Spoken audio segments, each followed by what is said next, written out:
What's up, everyone? Welcome to the video. Today we're going to take a look at how to get a 2023 Ford Expedition unlocked, opened, and started if the key fob dies.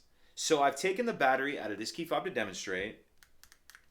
As you can see, none of the buttons are working and the vehicle's locked. So the first thing we need to do is remove the emergency key that's in the bottom of the key fob. That's done by pressing this button here that my thumb's on, and the emergency key will pull out like that. Now I'm going to use this emergency key to unlock the driver's door. So if we grab the driver's door handle and pull it open and then take a look behind there, you can see there's a key cylinder behind there.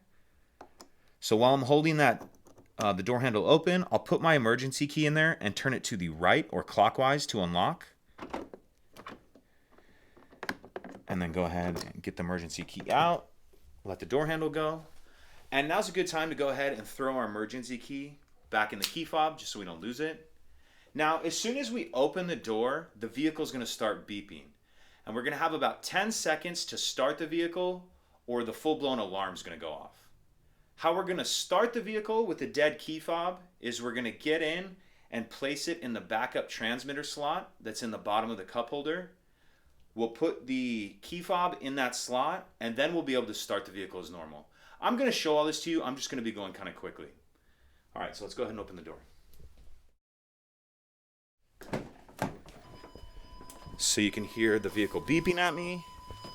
We're going to go into the front cup holder, pull that rubber piece out, put the key fob in that holder like that, and now we'll be able to start the vehicle as normal.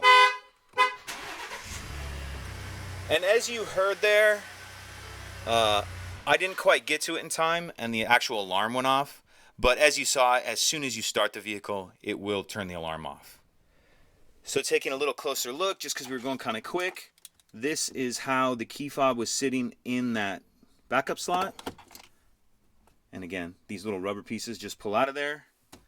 That will sit in there like that, upside down. And then you'll be able to start the vehicle and drive it as normal.